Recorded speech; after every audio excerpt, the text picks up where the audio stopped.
Disculpe, necesito pasar. Espera, ¿quién eres? Sí, vivo aquí. Mi pase está en mi bolso. No te reconozco. ¿Eres una invitada? No hay necesidad de esto. Solo voy a la piscina. El sol de verano, símbolo habitual de alegría y ocio, suele proyectar las sombras más largas y escalofriantes. Era el 4 de julio, un día destinado a la celebración, la comunidad y la libertad. En cambio, para una familia, ese convirtió en un brutal recordatorio de que la libertad, incluso en los espacios más cotidianos, sigue siendo ferozmente disputada. Esta es la historia de la diaria. Imani Johnson, una mujer cuyos elogios profesionales y elegancia personal no significaron nada para la porter de una piscina suburbana, Brenda Sterling, cuyo propio historia de quejas, que asume 7, pintaba un patrón inquietante de acoso y discriminación racial. 7 quejas. 7. La diaria. Johnson, cirujana condecorada, profesor universitario y madre, solo buscaba disfrutar de una tarde de vacaciones con sus hijos. Sin embargo, ese topo con suspectos, hostilidad y una negativa inflexible baile únicamente en prejuicios. El incidente, narrado por la propia Sterling en un momento de arrogante autoincriminación, rápidamente derivó en un debate nacional sobre quienes pertenecen realmente y quienes se consideran forastros en sus propias comunidades. Antes de continuar, ¿desde donde nos ves? Deja un comentario abajo y cuéntanoslo. Tu participación nos ayuda a sacar a la luz estas historias cruciales. El escenario eran los jardines meticulosamente cuidados de la piscina comunitaria de la Asociación de Propietarios de Willow Creek Estates, enclavada en los adinerados suburbios del norte de Atlanta, Georgia. Era un sábado sofocante, ese calor sereno opresivo que convierte el brillo de una piscina en un espejismo irresistible. El aire, cargado de humedad y con un lejano aroma barbacoa, promitia una noche de fuegos artificiales y festividades. Para los residentes de Willow Creek, una comunidad planificada con calles arboladas y casas de lujo, la piscina era el epicentro de la vida veraniega. Las risas de los niños salían resonar en las impecables cabanas, y el chapoteо de las balas de cañas entraba el tranquilo murmullo de la tarde. La diaria, Imani Johnson, de 42 años, ese había ganado su lugar en Willow Creek. No era una simple residente. Era un pilar de la comunidad médica de Atlanta. Graduada de la Universidad Howard, donde obtuvo su licenciatura en biología, y posteriormente de la Facultad de Medicina de Stanford. La diaria. Johnson se especializó en neurocirugía pediátrica, un campo que exige no solo un intelecto, sino a nivel de precisión y empatia casi sobrehumano. Fue jefa de neurocirugía pediátrica en el Hospital Universitario Emory Midtown, responsable de técnicas quirúrgicas pioneras que salvaron innumerables vidas jóvenes. Su carrera académica fue igualmente distinguida, ocupando una cátedra en la Facultad de Medicina de Emory, donde fue mentora de la siguiente generación de profesionales de la medicina. Fue autora publicada en varias revistas arbitradas, una conferencia muy solicitada en congresos nacionales y galardonada con la prestigiosa Medalla Presidencial de la Libertad por su trabajo pionero en oncología pediátrica. Era, en todos los sentidos, una mujer que no solo había alcanzado el sueño americano, sino que había expandido su propia definición. Se mudó a Willow Creek 2 años antes en busca de una comunidad segura, acogedora y diversa para sus 2 hijos, Maya, de 7 años, y David, de 9. Acababan de terminar sus clases de natación de la temporada, y estaban ansiosos por demostrar su recién adquirida confianza en el agua. Pero Willow Creek también tenía a Brenda Sterling, con 58 años, residente de larga data y autoproclamada guardiana de las normas tachidas de la comunidad. Sterling no ocupaba ningún cargo oficial dentro de la Asociación de Propietarios, pero ejerce una autoridad generalizada y informal. Su historial. Según los registros internos de la asociación, y los informes de incidentes de la policía local, era un mosaico de pequeños caos y crecientes confrontations. En 2018, Sterling fue objeto de una denuncia formal por acosar verbalmente a un paisajista, acusándolo de alineamiento a pesar de tener una orden de trabajo válida. La denuncia, presentada por la empresa de paisajismo, detalaba el uso de un language con connotations raciales. Un año después, en 2019, ese documento que impidió la entrada a la comunidad a un repartidor, exigiendo su identificación personal y luego amenazando con llamar a la policía cuando este se negó, afirmando, cualquiera puede ponerse un uniforme. En 2020, en pleno auge de la pandemia, Sterling se vio envuelto en una aclarada discusión con una nueva familia, los Davis, porque sus hijos jugaban demasiado ruidosamente en su propio patio trasero. Los Davis, de ascendencia nigeriana, denuncian que Sterling hacía comentarios sobre el valor de las propiedades y el mantenimiento de los estanderes, sutilezas veladas que los hacían sentir perseguidos y indecisos. Apenas 6 meses antes del incidente con el Dr. Johnson, Sterling había presentado una denuncia infundada contra un socorrista adolescente, un joven afroamericano, alegando que no prestaba atención y era irrespetuoso. Esta denuncia fue desestimada posteriormente tras revisar las grabaciones de seguridad. El patrón era claro. Brenda Sterling es considerable la árbitra de quien pertenecía, y su juicio a menudo, no siempre, estaba nublado por los prejuicios. La tarde comenzó de forma inocua. La diarrea. Johnson, vestida con un elegante traje de baño de una paisa, cubierta por una túnica de lino, lavaba una bolsa de lona lina de toallas y protector solar. Sus hijos, Maya y David, saltaban de emoción, agarrando sus gafas de natación y flotadores de colores brillantes. Al acercarse a la entrada de la piscina, una figura familiar emergió de la sombra de un gran roble. Era Brenda Sterling, y cerca de la puerta de entrada, con un teléfono en la mano grabando. Disculpa. La voz de Sterling cortó el air humido, cortante y acusadora. ¿Son residentes aquí? La diarrea. Johnson hizo una pausa, con un destello de sorpresa en el rostro. Reconoció a Sterling por los boletines del vecindario, y por un breve y cortés saludo en la calle. Sí, lo somos, respondió la diarrea. Johnson con calma, con un tono mesurado, acostumbrado al decoro profesional. Soy la diarrea. Johnson, vivo en Willow Creek Drive 1420 inch. Sonolo a sus hijos. Estos son mis hijos, Maya y David. Sterling, sin embargo, permaneció imposible con el teléfono fijo, apuntando directamente al Dr. Johnson. No lo había visto por aquí antes. Esta es una piscina comunitaria privada, solo para residentes. ¿Tiene su pase para la piscina? La diarrea. Johnson, ligeramente sorprendida por la hostilidad inmediata, metió la mano en su bolso. Claro que sí.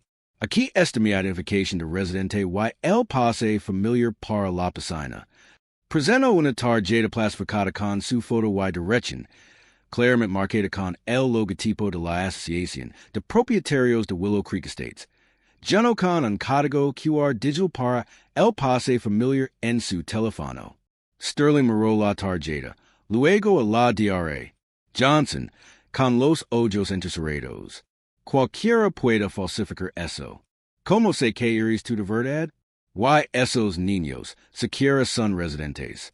Su voz denotaba una incredulidad burlona, desestimando la evidencia que tenía ante sí. La diarrea. Johnson sintió una punzada de indignación que le era familiar, pero su experiencia profesional en situaciones de alto riesgo la obligó a actuar. Mantuvo la compostura. SRA Sterling, Michigan nombre y mi dirección están en la tarjeta. Esta es mi licencia de conducir, que coincide con la dirección. Mis hijos figuran en nuestro pase familiar. Somos residentes legales. Mostro su licencia de conducir. No me importa el carnet de conducir. Ese burlo Sterling. Haciendo un gesto de destin con la mano. Tienes que demostrar que eres de aquí. Soy residente desde hace mucho tiempo y conozco a todos. Nunca te había visto. Su tono subió de tono, atrayendo la atención de otros residentes que almacenaban cerca. Algunas conversaciones cesaren, las cabezas se giraron. Maya y David, percibiendo la atención, se acercaron más cerca de su madre. Deberían aplicarse las normas comunitarias, designadas para la seguridad y el orden, con tan flagrante prejuicio y desprecio por las prohibas presentadas. Debería permitirse que un residente, sin ninguna función oficial, deniegue unilateralmente el acceso basando en suspectas personales infundadas. SRA Sterling nos impide mis hijos y entrar en unas instalaciones que pagamos, sin ningún motivo válido. Declaro la DRA. Johnson con voz firme, pero controlada, y proporcionado toda la identificación necesaria. Si tienen alguna duda, puede llamar a la oficina de la Asociación de Propietarios o al administrador de la piscina. Pero vamos a entrar. Empiezo a caminar hacia el torniquete. Sterling se paró frente a la DRA. Johnson, bloqueando el paso. Oh no, no lo harás. No hasta que verifique quién eres. Estoy grabando esto, por cierto, para comprobar que intentas entrar sin permiso.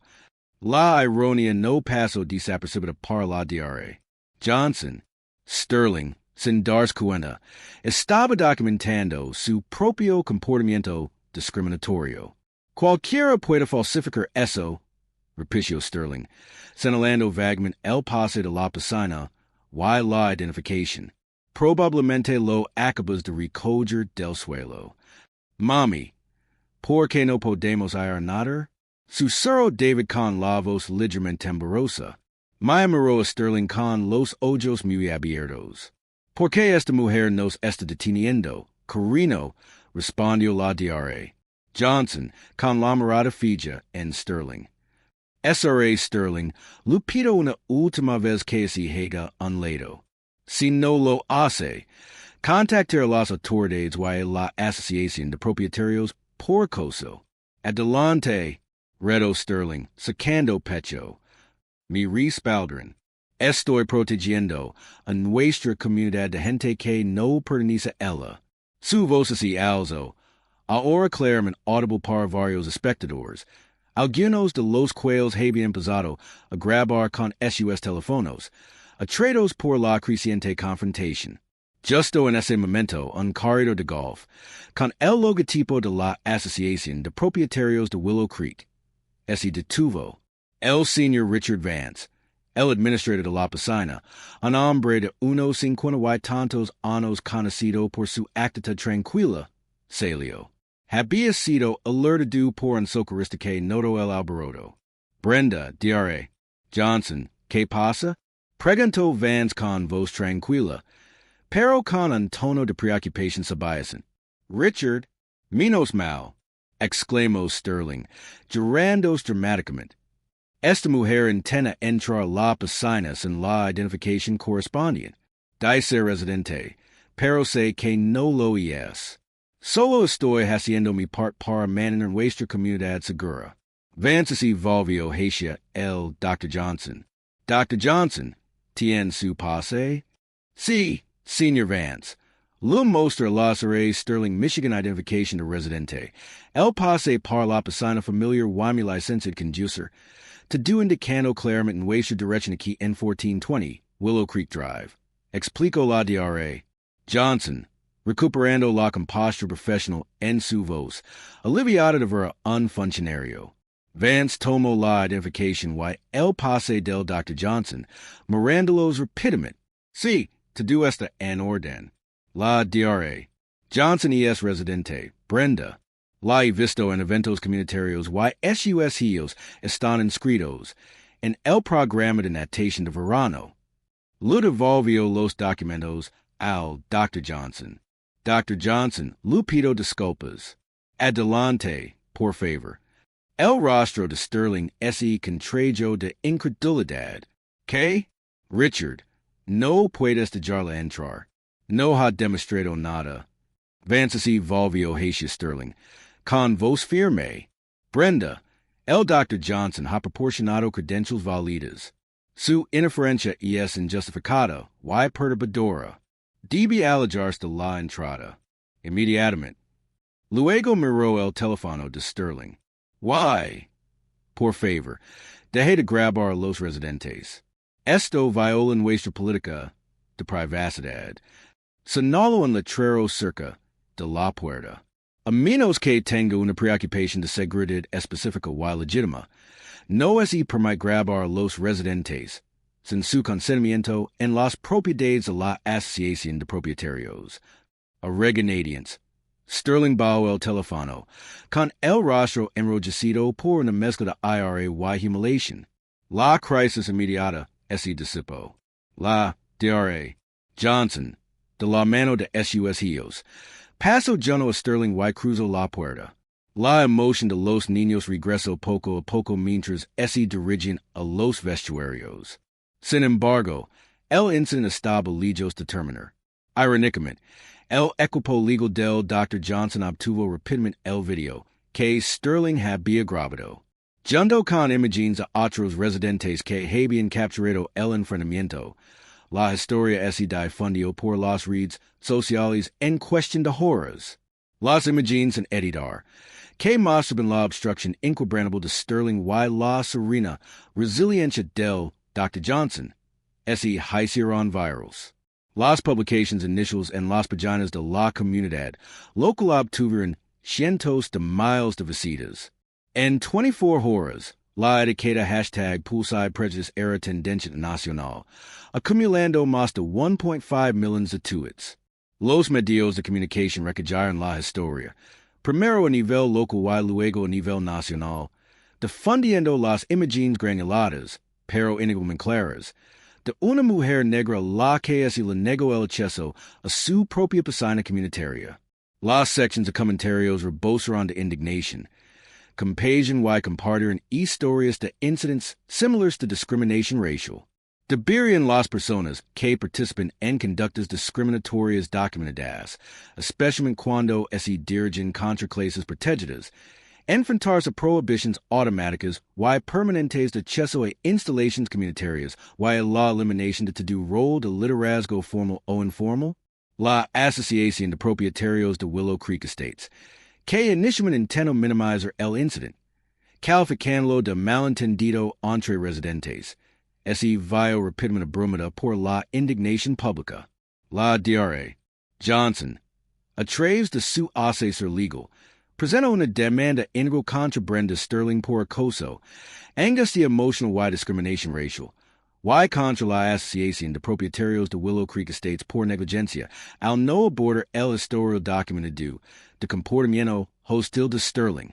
La demanda detalaba meticulosamente las quejas previas de Sterling, estableciendo un claro patrón de conducta discriminatoria que, según documentos judiciales, la Asociación de Propietarios no había abordado adecuadamente. La presión se intensificó. Las principales cadenas de noticias transmitieron segmentos sobre la noticia durante días. Abogados de derechos civiles de renombre ofrecieron su apoyo al Dr. Johnson. En la creciente condena pública y la amenaza de graves repercusiones financieras, la dirección de la Asociación de Propietarios se vio obligada a actuar con decisión, en una acción rápida y sin precedentes para la comunidad. La Asociación de Propietarios de Willow Creek Estates condenó públicamente las acciones de Sterling y emitió una disculpa formal a la Dra. Johnson y su familia. Anunciaron un acuerdo íntegro con la Dra. Johnson, cuyos términos no se revelaron en ese momento, pero que posteriormente se reveló que ascendía a una suma de 8 cifras, 5 millones de dólares, lo que lo convierte en uno de los acuerdos más cuantiosos de la historia en un caso de discriminación racial que involucra a una asociación comunitaria privada. Este acuerdo no fue solo una compensación económica, fue un reconocimiento de un profundo fracaso institucional. Brenda Sterling, la autoproclamada guardiana, enfrentó repercusiones inmediatas y graves. La Asociación de Propietarios bajo enorme presión canceló su membresía y le prohibió permanentemente el acceso a todas las instalaciones comunitarias, incluyendo la piscina y la casa club. La carta de despido se copia y publicó posteriormente como parte de los documentos judiciales, declaraba su persistente acoso, conducta discriminatoria y incumplimiento de las normas de la comunidad ha creado un ambiente hostil para los residentes y ha desprestigiado significativamente a la Asociación de Propietarios de Willow Creek Estates. Con efecto inmediato, ese le revoca su membresía y ese le prohíbe permanentemente el acceso a todas las propiedades y instalaciones de la Asociación de Propietarios. Si bien Sterling no tenía ningún título oficial que pudiera ser despojado, su prestigio social dentro de la comunidad, antes formidable, ese desvaneció de la noche a la mañana. Se convirtió en una paria, excluida del ostracismo por la misma comunidad que desea proteger. Semanas después del acuerdo, la DR. Imani Johnson se dirigió a la prensa con voz firme, patente y resonante. No se trataba solo de un pase para la piscina, comenzó, recurriendo con la mirada a los periodistas reunidos. Se trataba de pertenencia. Se trataba de la insidiosa y agotadora realidad de ser negro en Estados Unidos, donde incluso en espacios que te es ganado legitimate, te ves constantemente obligado a justificar tu presencia, a demostrar tu humanidad. Si esto me puede pesar mí, una neurocirujana pediátrica, profesora, propietaria de una vivienda en esta comunidad, que dice eso de las indignidades cotidianas que enfrentan innumerables personas que no cuentan con mi plataforma, mis recursos en la atención viral del mundo. Sus palabras quedaron suspendidas en el aire, un desafío crudo. Mis hijos fueron testigos de esto. Vieron a su madre, quien dedica su vida sana, tratada como una criminal, una intrusa, simplemente por el color de su piel. Este acuerdo, aunque sustancial, no puede borrar ese trauma, pero transmite un mensaje claro. El prejuicio tiene un precio. Y las instituciones que lo permiten, al ignorar patrones de comportamiento, al no capacitar a su personal y al permitir que los prejuicios se agraven, serán responsables. Deberían los incidentes de discriminación racial documentados dentro de organizaciones comunitarias provadas desencadenar automáticamente investigaciones por parte de comisiones de derechos civiles a nivel estatal, independientemente de demandas individuales. La Asociación de Propietarios de Willow Creek Estates, afectada por el daño financiero y su reputación, inició una revisión interna exhaustiva. Sus hallazgos fueron contundentes. La revisión expuso fallas sistémicas, falta de políticas antidiscriminatorias claras y de acompañamiento obligatorio, capacitación inadecuada del personal y los miembros de la junta directiva sobre sesgo implícito y resolución conflictos. Y, quizás lo más crítico, una cultura que permite que una residente como Brenda Sterling exhibiera repetidamente un comportamiento hostil sin una intervención significativa. La Asociación de Propietarios admitió que las quejas previas de Sterling se habían abordado de forma fragmentada, a menudo desestimadas como disputas vecinales, en lugar de reconocerlas como un patrón de acoso racial. En respuesta, la Asociación de Propietarios anunció una serie de reformas radicales. Estas incluyen una capacitación anual obligatoria sobre diversidad, equidad y inclusión para todo el personal, los miembros de la Junta y los voluntarios de la comunidad. Se estableció un nuevo procedimiento de quejas claramente definido, con un defensor del pueblo independiente para atender las denuncias de discriminación. Se añadieron cláusulas explícitas contra el acoso y la discriminación a los estatutos de la comunidad, con sanciones estrictas para quienes las infringen. Además, se lanzó una campaña comunitaria para fomentar un entorno más inclusivo, con reuniones comunitarias y talleres educativos. El incident en la piscina de Willow Creek fue más que un simple acto de prejuicio. Puso de manifiesto como un prejuicio profundamente arraigado puede anular toda evidencia, toda credibilidad. Te sentido común. Demostró como el prejuicio desenfrenado de una persona no es cuestionado por una institución. Puede causar un daño profundo, no solo a la víctima inmediata, sino a toda una comunidad. La Dra. Johnson, una mujer dedicada a salvar vidas, fue reducida a una marginada por una mujer que solo ve la raza, no los logros, en la pertenencia. Las consecuencias fueron claras. Brenda Sterling perdió su prestigio. Su acceso se enfrentó a una importante sentencia judicial. La Asociación de Propietarios de Willow Creek Estates pagó una suma exorbitante. Sufrió un duro golpe a su reputación, se vio obligada a afrontar su propia complicidad por inaction. Pero de este crisol de injusticias emergió un poderoso testimonio de resiliencia potencial de cambio. El reto ahora no es solo castigar los actos individuales de discriminación, sino desmantelar las estructuras sistémicas que los posibilitan.